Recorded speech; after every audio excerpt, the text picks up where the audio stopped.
Hello there. So, time for another collection video. Doing one a little bit different this time. But this month marks the 15th anniversary for the Nintendo Wii. Yeah, I remember I got mine like a year and a half later. So, like I said, I thought I'd do something a little bit different. I got this, because I have this case thing, which, I remember I came across this maybe 10 years ago. I found it at Bed Bath & Beyond. Like I said, it was like at least a decade ago. It was like 30 bucks something, so I was like, why not? But I can lift this thing up. Oh, as you can see, it's got the little stand there for the Wii. Then on the side, one side it has all the like pockets for the Wiimotes and nunchucks. On the other side, you can just fill out. It has like a little latch thing, which on the box they used it for the Guitar Hero guitar, but I don't have that, so I used it for the Wii Zapper. It's good for like shooting games and stuff. Then I have. God, I need to dust this thing. I forget what they called these, like classic control or something. I used it for the Virtual Console. I also have a Bowser Wiimote. But now let's move on to the games. So first we got a couple of these. These are pack-in games. They come in these little like envelope things. Link's Crossbow Training and Wii Sports, which Link's Crossbow Training came with the Zapper, and Sports obviously came with the Wii. And I think I've told the story before, but for those of you who might be new here, or whatever the case may be, I remember I was playing this with my stepfather one time. We were doing the bowling, and I had this little like $5 Lego thing on the table that was there. So my stepfather, he went to roll the bowling. Yeah, that's pretty much what happened. He went to roll the ball and he accidentally whacked the Lego thing and it went flying toward the TV. And that's another thing I've talked about before. The whole like motion control things. It's great for games like this, but when it comes to like things like platform and stuff, it's like, yeah, seems a bit excessive. So, as for the other games, a lot of these were kind of like whim buys and stuff from, yeah. But the first one is Arcade Hits, LA Machine Guns. It's just like a couple of old Sega shoot-'em-up games. It's perfect for the Zapper. The next one, ooh, Jesus, is Blastworks. Yeah, like I said, a lot of these were games that I kind of just picked up at like whatever the hell you call it, I come across them at like GameStop or something. But this is a pretty neat game because it's a side-scrolling shooter but with shapes. So I guess you could say it's kind of like a 2D Star Fox game, and you can actually make your own like ship, enemies, and levels. Unfortunately, there's a major flaw with this game. See, when you're doing like the design mode, like creation mode, whatever you want to call it, you use motion controls. So it's like, you're putting, whether you're making like a ship or an enemy or designing the levels or whatever, it's not like you're just using like a controller, a mouse, or a stylus or something. You're basically going like this. Like when you're trying to line up all the shapes and everything, it's annoying. You can use the Wiimote, you can hold it this way or just use the classic controller for playing for the levels, but yeah, for the design or creative mode or whatever, you gotta, it's annoying. Other than that, it's okay. Next is Bomberman Land, one of the first games I bought. There's a ton of characters in this. You can see some of them on the cover there. There's a lot more too. Yeah, you unlock them as you play through the mode, because the adventure mode it's kind of like Mario Party in a way, because that's the other thing. Other than the traditional Bomberman mode, there's also like all kinds of different mini games and stuff, which obviously they all use motion controls. Which, like I said, that's fine for games like this. Like sports games or like party games. Those are good for motion controls, but platformer type games, it doesn't really work. And we got Boom Blocks. And this was I guess you could say it's kind of like Angry Birds, but 3D. It's pretty fun game, actually. I think there was another one, too. Maybe even a couple. And then we have... This was another one. Yeah, I'm going to be saying this a lot. I found a lot of these at GameStop, like whim buys and whatnot. But it's the Data East Arcade Classics Collection. You know, it's like, I didn't even know that. It was like, first of all, I didn't even know Data East was still around, and I didn't know they still made a collection. I mean, this was years ago, so maybe they aren't still around now, but whatever. It's a neat little collection. This was one of the first games I bought. Destroy All Humans, Big Willy Unleashed. It's cool because you have, other than just playing as Crypto the alien and the ship, you also have this big, like, robot mech thing that you drive around, or pilot around, I should say. Not a bad game, but unfortunately it's one of those games you have to play with, like, the two controllers, like, like, yeah. You know, it's good, but not as good as, like, the other ones, you know, mainly because of the controls. Then we have Escape from Bug Island. It's like I think like a first-person shooter type of game. This was just like, again, GameStop whim buy type thing. Fire Emblem Radiant Dawn, which was the sequel to Path of Radiance for the GameCube. Because I've talked about this on my channel before. Fire Emblem games don't really intertwine with each other most of the time. You know, they're kind of like Final Fantasy, like each game is its own story. But there was Path of Radiance for the GameCube, and then Radiant Dawn for the Wii was the sequel. And I've also talked about that on my channel before. That this is like my favorite storyline, like the Path of Radiance, Radiant Dawn, and this is my favorite Fire Emblem game.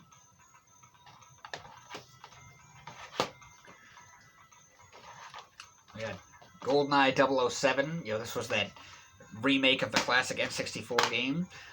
Still haven't played it. You know, because I bought this like a couple of years ago or something. And this was Kirby's Dream Collection Special Edition. This came out back in 2012. I remember my brother got it for me for a special gift. You know, it has, you know, 3 games. It has Kirby's Dream Land, Kirby's Adventure, Kirby's Dream Land 2, Kirby's Superstar, Kirby's Dream Land 3, and Kirby 64, the Crystal Shards, which was my favorite. You know, and it's got a bunch of other features on it too. It's even got a couple episodes for that classic Kirby show. Kirby, right back at you, whatever that used to be on the Fox box, I believe it was called. We have Kirby's Epic Yarn. You know, it's like not like a traditional Kirby game. It's like instead he has like different abilities and stuff, but it's a pretty fun game.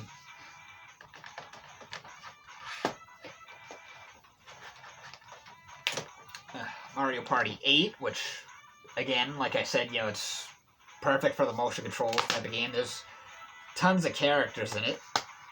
Yeah, it's a pretty fun game, especially to play with friends and stuff. Another GameStop, still haven't gotten that damn sticker off of there, because, yeah, it's one of those ones where they don't put it on the plastic part, is where they, you know, they open this part, and then, you know, put it on, yeah, they put it on there. Yeah, thanks a lot, guys. I think I tried to take it off, but it started ripping it, because, why do you put it on there? Why don't you just put it on the plastic part so it's easier to get off? But anyway, rant aside, you know, this has all 7 of the classic games, you know, Metal Slug, Metal Slug 2, Metal Slug X, Metal Slug 3, Metal Slug 4, Metal Slug 5, and Metal Slug 6. And Metal Slug 6, it says available for the first time, but it's a great collection. You know, what's funny is that the way you play it, that version, you play it like this. So it's kind of like the classic, what the hell do you call it, like NES Controller. But what's funny is that you think it's like, okay, you got 2 buttons here, that's for jump and shoot, but it's like, there's a couple of other ones that, like, what one of these buttons use, or maybe it's the Z, how do you, for the grenades? No, you actually go like this to throw the grenades. You know, you'd think that maybe you would use, like, the A or minus start, the Z on the back or something, or B, whatever that. It's like, nope, you go like that, but, whatever, it works. And where were we? Yep. Metroid the Other M, which is kind of like the black sheep of the franchise. Well, probably not as hated as, like, Federation Force, but I actually kind of liked this game. Like, it's not great, but it's not bad. Like, I mean, it is, I think one of the reasons people hated it was because, like, Samus is, like, taking orders from other people, which is something she's really not known for. Like, she's being known for being more independent and badass and stuff, but it's meant to be more like a prequel type of story. And like I said, it's okay. It's not great, not bad. At least I don't think. Or yeah. Another GameStop one. And why am I on the cover? Or Jack Sparrow. Well, anyway, this is Pirates Hunt for Blackbeard's Booty. Now, this is basically like Mario Party, only, you know how like Mario Party you have a whole lot of mini games and most of them are kind of short? In this case, it's the other way around. There's only like a handful of mini games, but they're longer. Some of them are actually pretty fun. Like, one that I always played a lot is called Squid Ball, which is basically just croquet. That's such a fun game if you never played it. Like, well, now it's closing to the end of fall and winter's right on the corner, but when spring comes or summer or whatever, buy a croquet set, grab some friends and play it, because it's such a fun game for outdoors. This was kind of another whim buy, so to speak. Sonic Colors. I wasn't really a big fan of this game. Like, I think it's okay. Like, it's good, not great. I mean, this is just, maybe I'm going against the grain there, but it's just kind of my opinion. Like, I didn't like it as much as some of the other 3D Sonic games. Like, 3D Sonic games have been, like, hit or miss for years. And this one, like I said, I wasn't really a fan.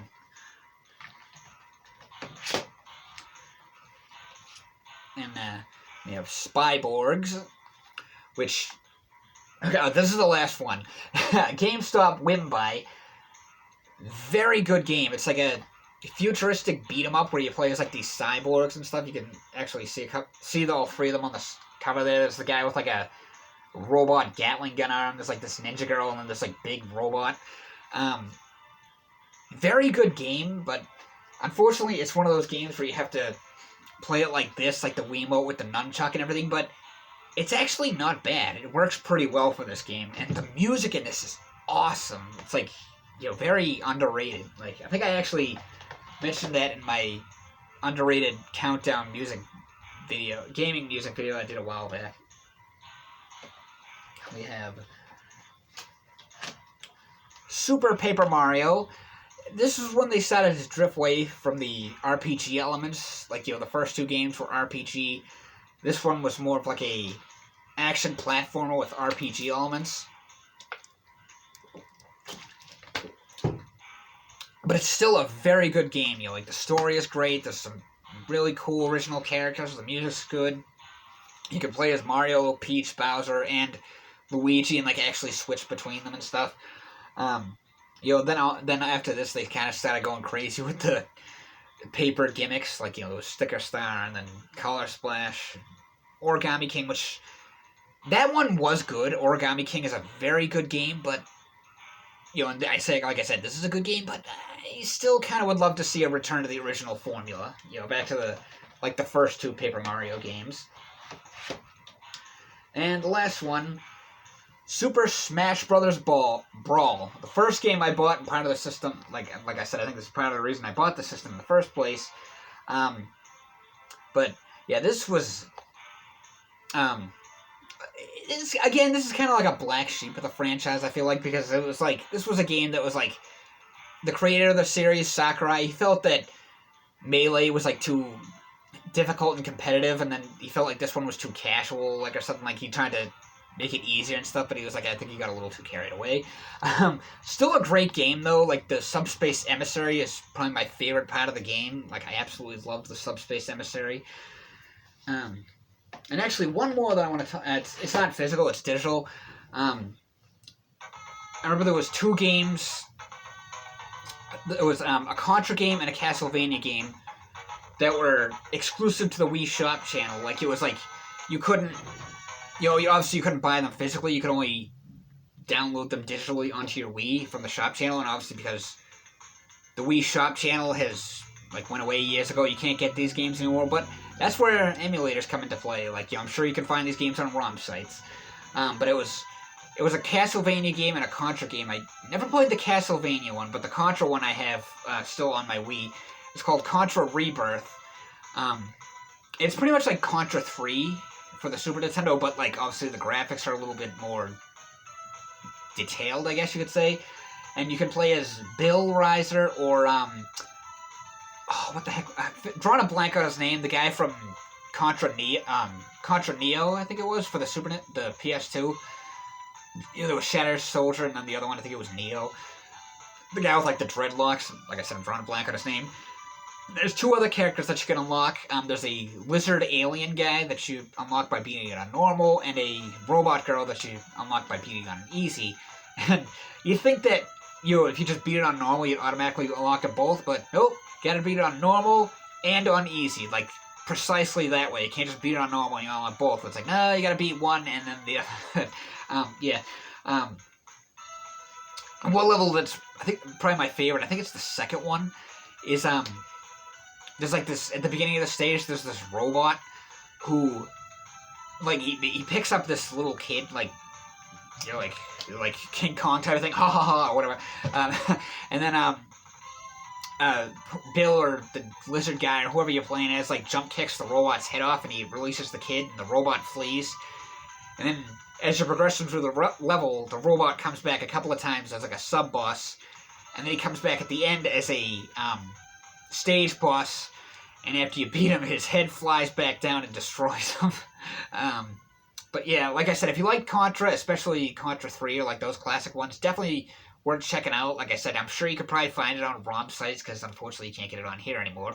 But, yep, that's my Wii collection, so I hope that you all enjoy the rest of your week. And as always, thanks for watching.